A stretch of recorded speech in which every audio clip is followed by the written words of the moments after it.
Okay, Charlie, this is a special episode because we have done well over 400 videos and we have never done a bottle of Michters. We have not.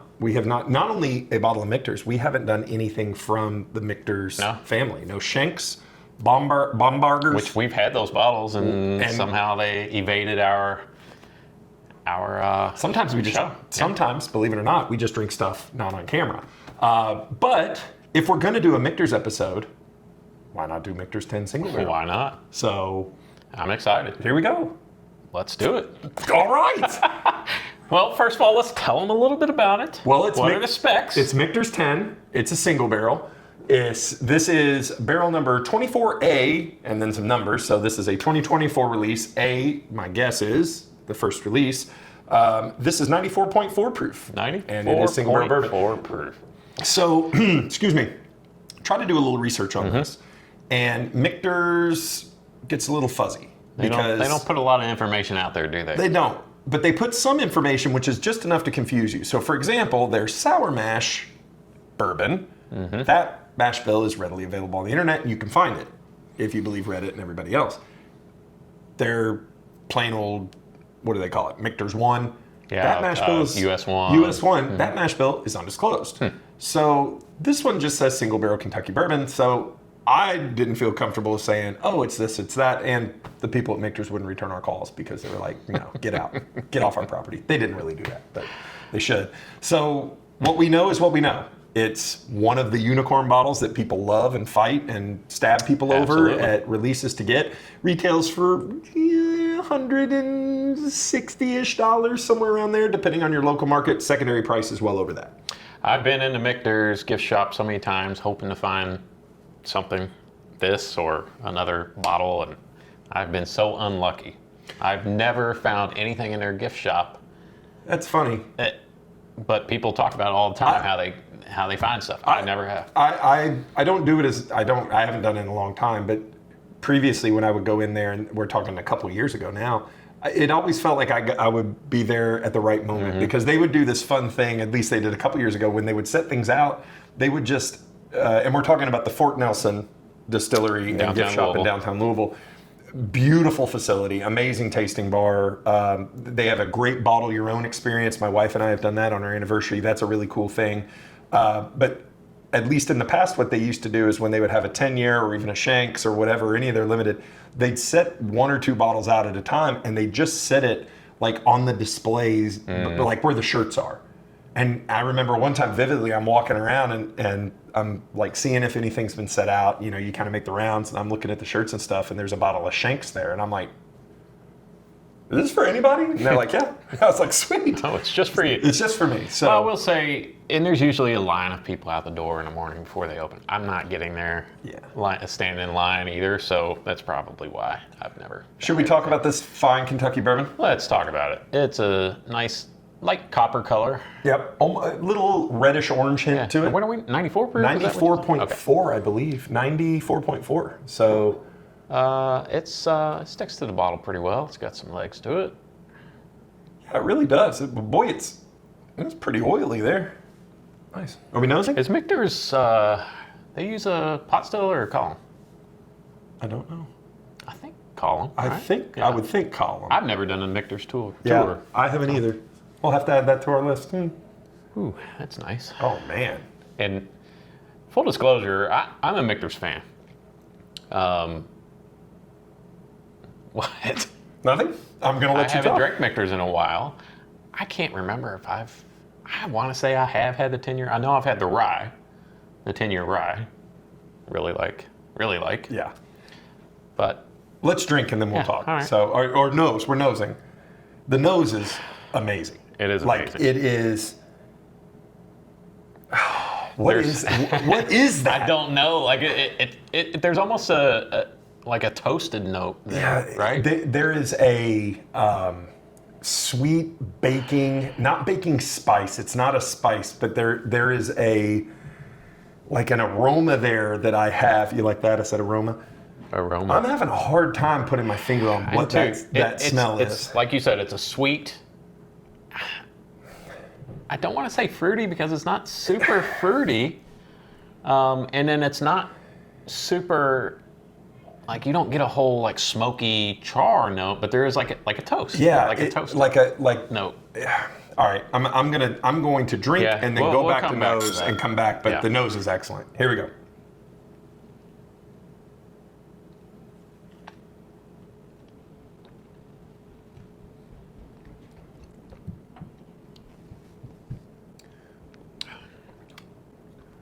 I'm gonna let you go first.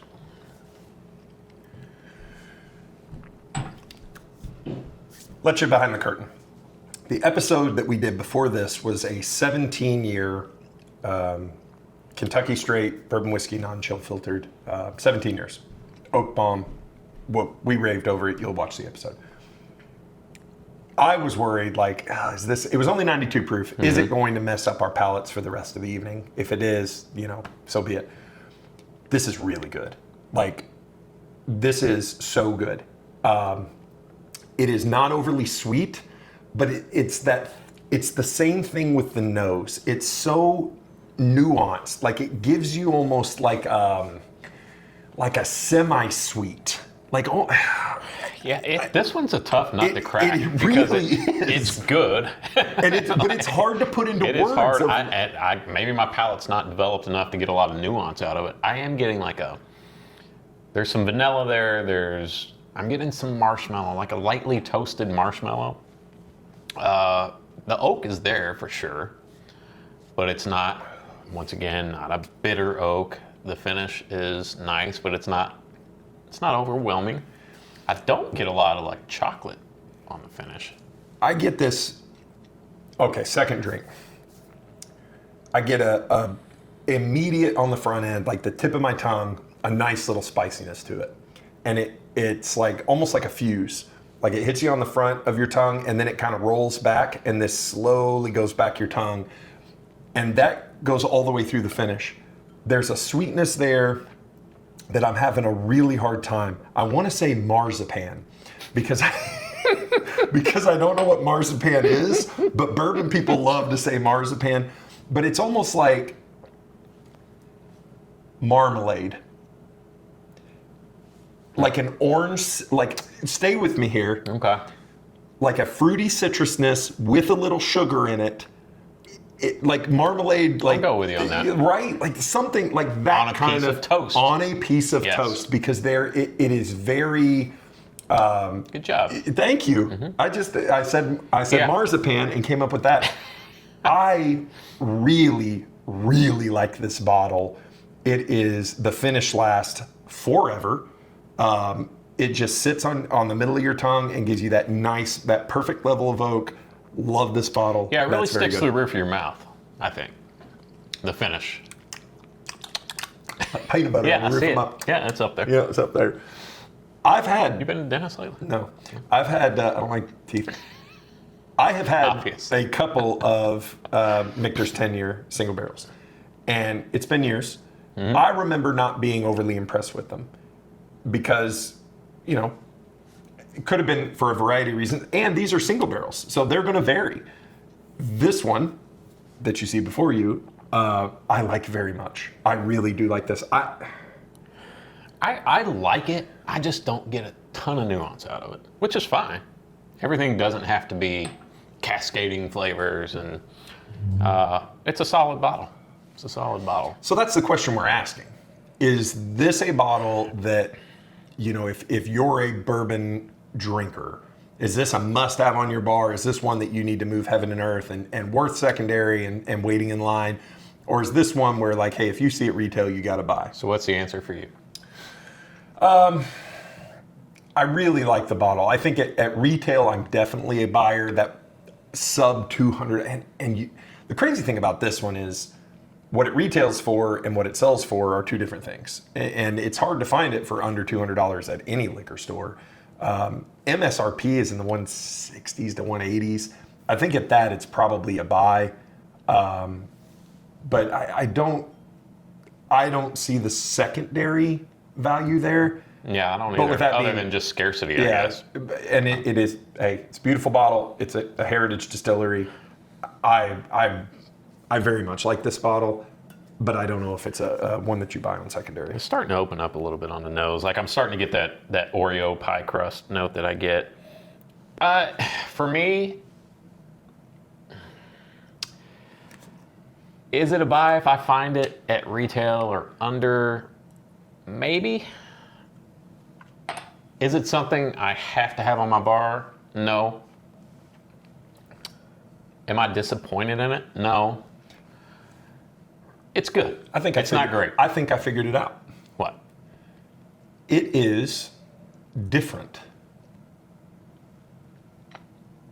I'm trying to compare. So in my lizard brain here, and trying to give our good people, content, I'm trying to figure out what to compare it to. I'm trying to figure out what the tasting notes is.